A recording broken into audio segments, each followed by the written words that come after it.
Jadi contoh seperti user yang ini ya teman-teman, user yang saya review rumahnya ini. Beliau itu bekerja sebagai pengacara ya, memang pengacara kondang lah insya Allah ya, dan amanah.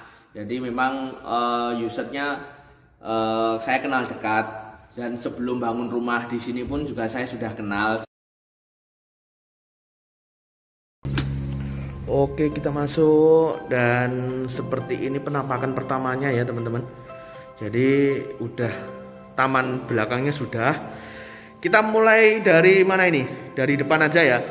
Dari seperti ini ya taman depannya. Di atas ada boven, lalu plafonnya menggunakan trap seperti ini ya teman-teman, dengan lampu downlight.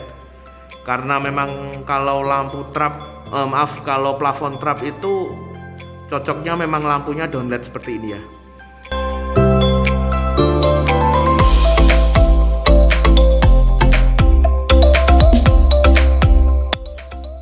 Dan di sini ada untuk ruang tamu, ada pintu single dan jendela di kiri dan kanannya. Bawahnya ada kaca mati. Lanjut, di sini mungkin bisa dipakai untuk ruang keluarga ya teman-teman. Di situ ada jendela untuk sirkulasi udara. Jadi kita bisa buka.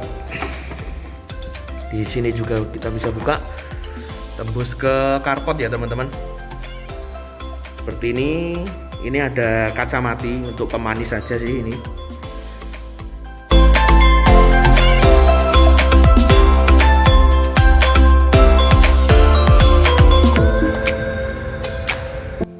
Jadi di atas granit juga masih ada mainan listnya, pemanis lah. Seperti ini. Kita masuk ke kamarnya ya teman-teman. Ini kamar pertama.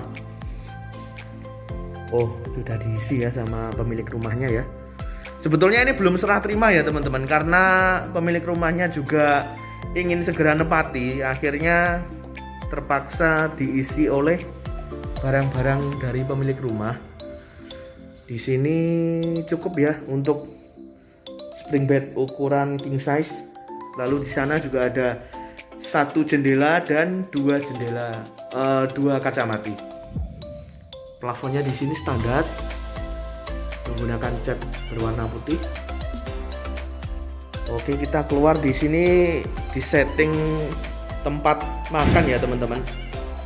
Seperti ini cukup lah ya untuk keluarga kecil. Kalau teman-teman mungkin berkeluarga yang banyak di rumah, mungkin kurang cukup ya ruangannya. Cuman kalau untuk keluarga suami istri dan anak aja cukup insya Allah ya. Di sini juga ada pintu sliding. Ini nembus langsung ke dapur ya. Nanti kita bahas dapurnya.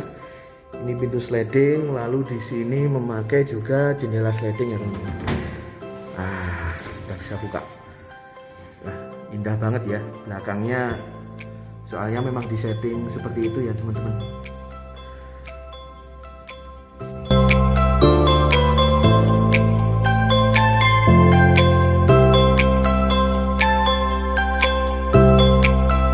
Oke, kita lanjut ke mana nih? Ke kamar ya. Ini kamar yang kedua ya teman-teman. Kita bisa buka. Ini kamar yang kedua. Bedanya kamar yang pertama sama yang kedua tadi, kamar yang kedua ada kamar mandinya ya teman-teman. Ya, kita bisa lihat di sini kamar mandinya ukurannya standar 1,5 kali 1,5 meter, menggunakan kloset duduk dengan tabung bermerek Toto. Di sini juga ada tipenya ya. Lalu keramiknya menggunakan roman, saya masih ingat banget. Bawahnya ini juga roman, dan pintu kamar mandinya menggunakan pintu aluminium. Ini yang memang belum saya pasang showernya ya tuh. Ini showernya belum saya pasang, juga belum saya belikan. Jadi memang ada kekurangan lumayan banyak ya di sini. Di rumah ini memang belum saya selesaikan. Di sini ada boven ya, jadi kalau nanti seumpamanya ada tamu kita bisa lihat dari sini, dari kamar. Pintunya sliding, dan langsung nembus ke taman belakang ya teman-teman. Jadi view-nya memang disetting tembus ke taman seperti ini. Lalu di sini juga ada jendela, kita bisa buka 1, 2. Atasnya memakai kaca mati, bawah juga kaca mati, dan samping juga kaca mati. Jadi kurang lebih seperti ini ya teman-teman penampakan taman belakang. Dan untuk atapnya menggunakan rangka besi, dan penutupnya ada spandek yang berwarna bening untuk sirkulasi cahaya dan udara. Lalu ada yang berwarna gelap. Yang berwarna gelap ini saya tutup plafon ya teman-teman, jadi biar nggak terlalu berisik kalau nanti waktu hujan. Dan di situ ya itu ada lubang sekitar ukuran 50 x 60 cm. Ya kalau ada hujan biar kita bisa mendengarkan gemerciknya ya. Kurang lebih seperti ini. Kita langsung lihat. Oh ya, kita bahas lantainya ya teman-teman. Di sini lantainya menggunakan motif kayu berukuran 50 x 50 cm. Saya lupa dulu ini mereknya apa. Yang jelas kalau untuk keramik ya teman-teman. Jadi mulai keramik belakang, lalu granit dan karpet itu saya belinya di satu tempat ya. Jadi saya nggak pindah-pindah. Kita langsung lihat ke kamar mandi. Di sini kamar mandi untuk luar ya. Tadi kamar mandi dalam kamar, di sini di luar. Di sini sama ya teman-teman. Untuk dindingnya, lalu lantainya, cuman bedanya di sini mungkin klosetnya di sini menggunakan kloset jongkok. Beda dengan tadi di sana menggunakan kloset duduk. Di sini juga menggunakan pintu aluminium. Dan untuk sirkulasi kita nggak pakai exhaust ya teman-teman. Kita lihat di situ nggak ada exhaust, cuman kita memakai ini nih. Ya, angin-anginnya banyak banget ya teman-teman. Ini sekitar ukuran 60 kali 1 meter 20 kalau nggak salah kemarin saya hitung. Lalu kita bisa lihat di sini ada dapur yang sudah dipakai masak ya mungkin. Di sini menggunakan granit berwarna hitam. Lalu untuk dindingnya berwarna putih. Ini mereknya Roman ini juga. Sama seperti daknya. Ini ada kompor tandem, kita bisa buka ya. Nah, ini kompor tandemnya ya teman-teman. Sudah dipasang. Karena memang sudah ditempati ya. Untuk weekend mesti selalu pemilik rumah tidur di sini. Jadi seperti inilah penampakan dari ruangan belakang ya teman-teman. Di sana ada kamar, lalu ada taman, dan di sini ada kamar mandi.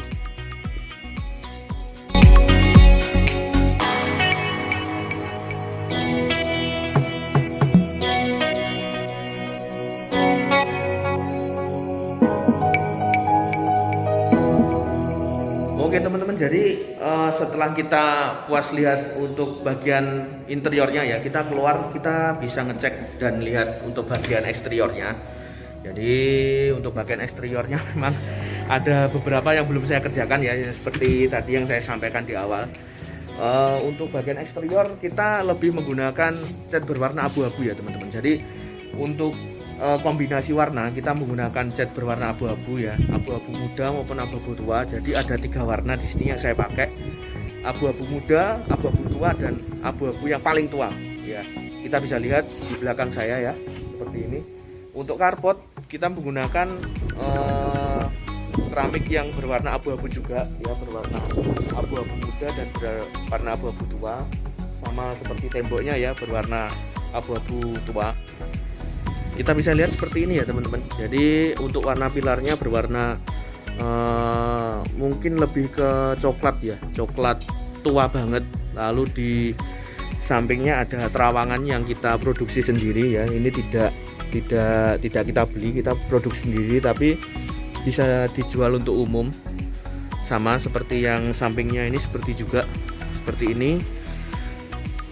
Dan di sampingnya juga seperti itu, bermotif ya kurang lebih seperti itulah ya, berwarna abu-abu.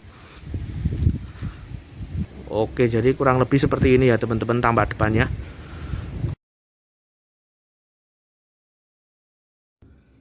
Oke teman-teman, jadi itu tadi ya. Setelah teman-teman saya ajak untuk melihat ke salah satu hunian yang ada di salah satu perumahan yang ada di Madiun ya. Nama perumahannya Gria Sakinah Al Kausar, berada di Kabupaten Madiun.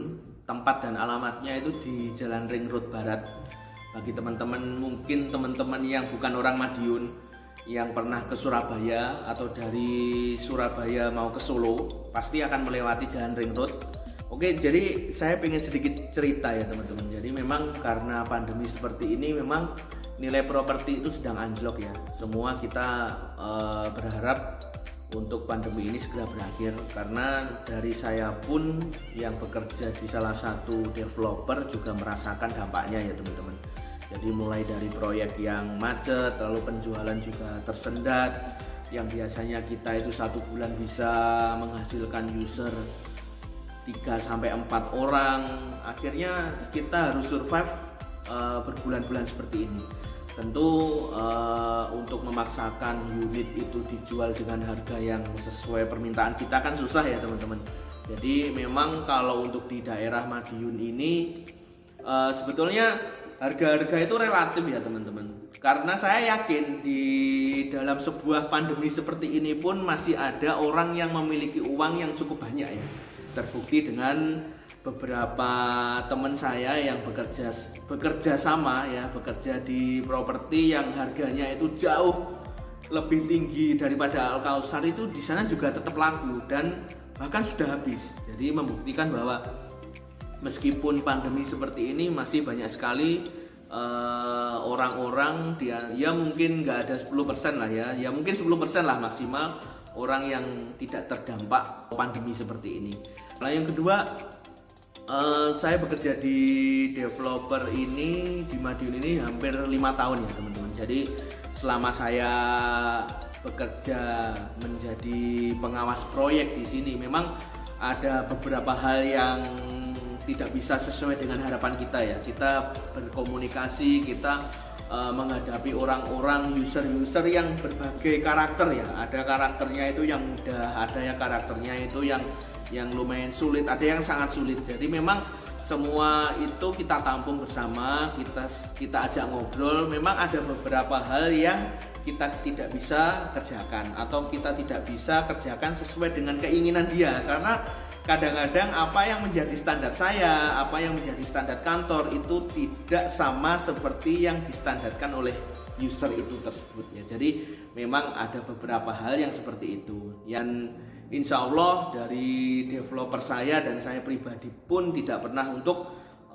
mengurangi bermain di masalah standar ya teman-teman. Itu yang menjadi standar kantor, ya udah itu yang saya kerjakan. Jadi saya nggak itu dikurangi biar nanti akhirnya untung ya, nggak seperti itu ya teman-teman ya. Jadi memang biasanya memang ada user yang ini harusnya seperti ini, padahal itu tidak standar. Dan kembali lagi ya, kita tetap bangun rumah itu perkara gampang teman-teman ya. Saya itu sering kali diajak ngobrol sama teman pengawas proyek lain dari perumahan lain. Bangun rumah itu masalah gampang, sangat gampang ya. Bangun rumah itu gampang. Yang susah itu adalah setelahnya. Kita harus tetap berkomunikasi, kita harus bersilaturahim. Jadi itu yang susah. Jadi kita tetap menjalin komunikasi dengan user meskipun proyek itu sudah selesai. Jadi contoh seperti user yang ini ya teman-teman. User yang saya review rumahnya ini, beliau itu bekerja di pengacara ya, memang pengacara kondang lah insya Allah ya, dan amanah.